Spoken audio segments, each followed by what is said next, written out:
तो ये आग लगनी चाहिए। और मैं बता रहा हूं कि अगर हम ऑल बार एसोसिएशन और आईएफपीए के बंदे यहाँ पर आज साहब का सिखाने की 90 जो बर्थ सेलिब्रेशन बनाया था, मैं डिसीजन लेके जा रहा हूं कि जहां समाज को जरूरत होगी तो कोर्ट के अंदर कोट पहन कर लेंगे और कोर्ट के बाहर कोट उतार के, और जब टाइम आएगा, जब समय आएगा तो ये all bar association supreme court का भी घिराव करेगी और जजेस भी बनाएगी। सवाल ये नहीं है कि सुप्रीम कोर्ट के विरोध में, आपको ये डिसाइड करना होगा कि कोई क्वेश्चन जो एटमिक क्वेश्चन जो सुप्रीम कोर्ट में पूछा जाता है वो उसका इंडिविजुअल क्वेश्चन है या वो कॉन्स्टिट्यूशनल क्वेश्चन है। We are not supposed to give reply of each and every academic question और कास्टिस्ट क्वेश्चन।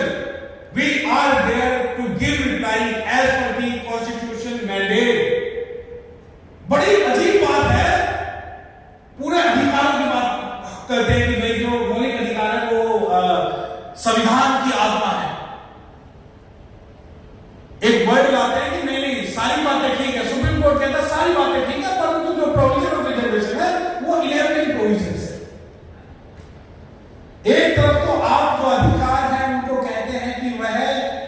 संविधान की आत्मा है और दूसरे अंदर आत्मा के अंदर से, परंतु हर एक घास का जो हरा नाम है वो हमें दुख देगा। चाहे सुप्रीम कोर्ट में हमारे आज 30 जज हो जाए,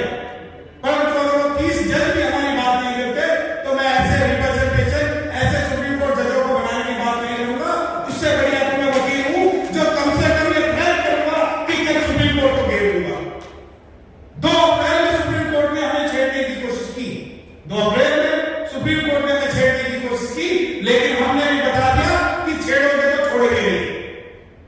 छेड़ोगे तो छोड़ेंगे नहीं, चाहे सुप्रीम कोर्ट को बदलना पड़ा, चाहे पार्लियामेंट को बदलना पड़ा। और मैं बता रहा हूं कि हम कल बदल देंगे, हम आज बदल देंगे और इस बार भारत का इतिहास बदल देंगे। जिन लोगों को लगता है कि ये जो समाज है वो बोलेगा नहीं, अरे जुल्म और अन्याय के खिलाफ आवाज खोलेगा कौन? और अगर आज वकील भी चुप हो गया तो बोलेगा कौन? हम आज यहां भाग रहे हैं, हम आज यहां बोल रहे हैं तो सिर्फ इस वजह से बोल रहे हैं कि मैं संविधान से अपनी चीजें प्राप्त करता हूं। संविधान कोई किताब नहीं है, मेरे लिए कोई पूछे नहीं है संविधान। संविधान is a living ornament in India. Bharat का संविधान ही एकमात्र ऐसा संविधान है पूरी दुनिया के अंदर जो न केवल मनुष्यों को, विभिन्न जातियों को, विभिन्न धर्मों को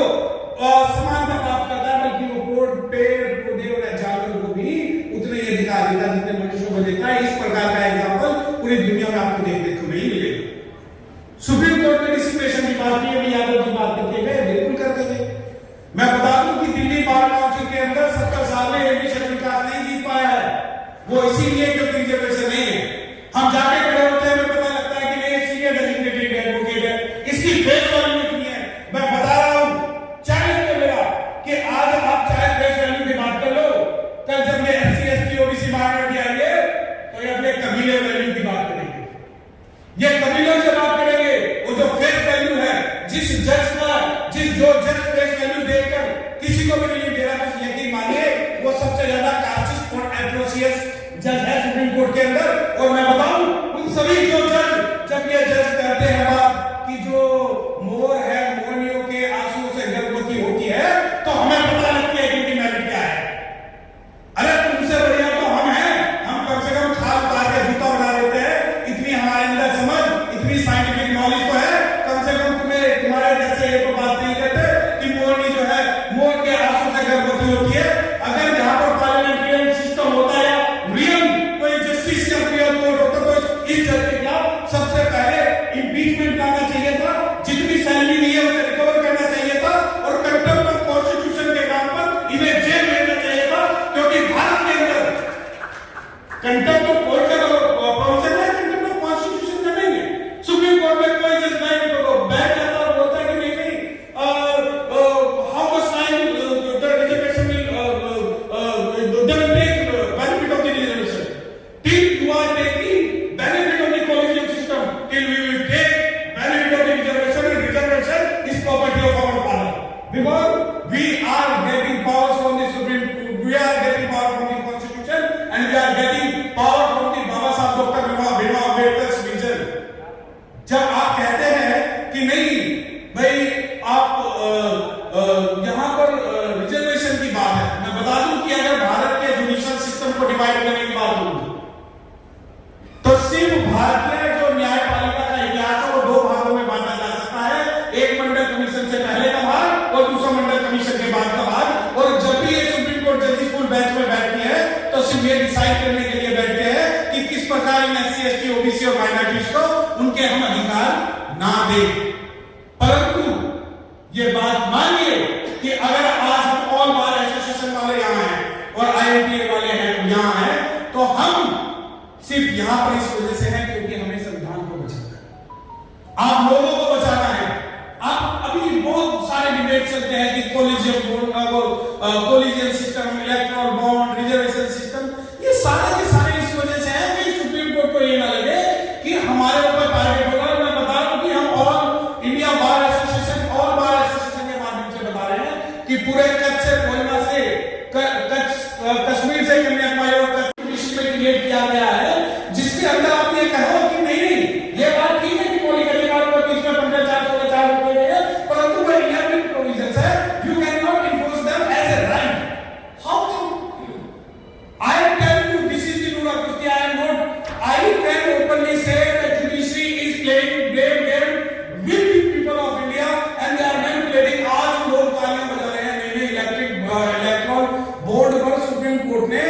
डिसीजन लिया, उन्होंने सबको बता दिया कि इतना पैसा जो है इलेक्टोरल बोर्ड में मिला है। सांप निकलने के बाद अगर आप लठिया पीटते हो तो आप मूर्ख।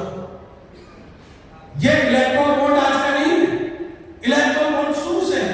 वही कहानी जो है रिजर्वेशन के मामले में भी है। अगर आप रिजर्वेशन के मामले को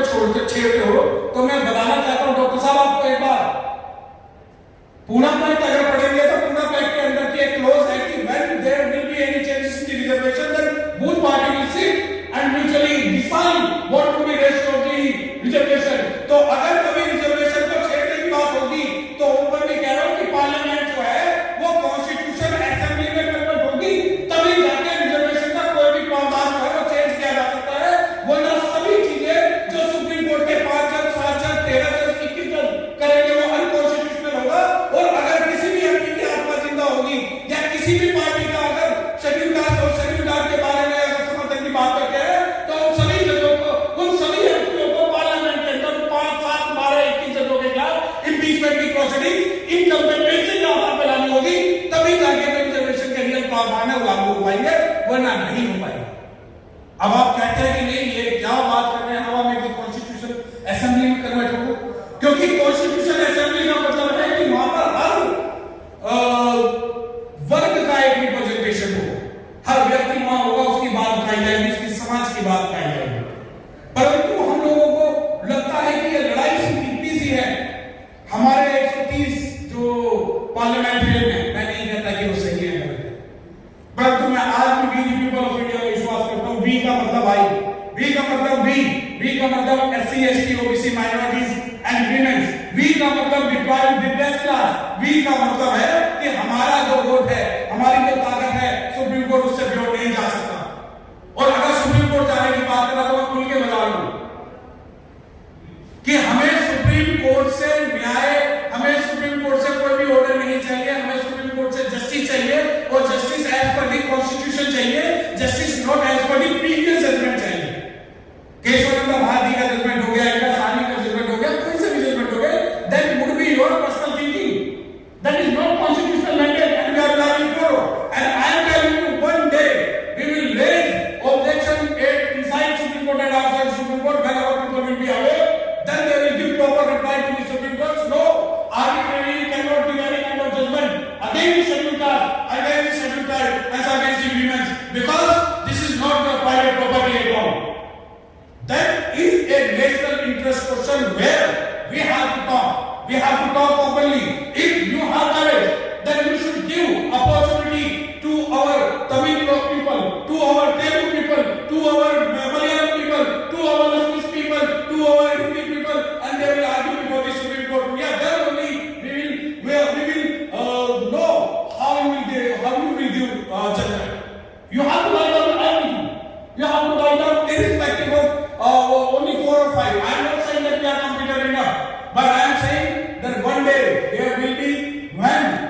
से नहीं, मुझे कंटेंट ऑफ कॉन्स्टिट्यूशन और कंटेंट ऑफ पार्लियामेंट की ज्यादा रिस्पेक्ट करनी है, सुप्रीम कोर्ट की नहीं करनी।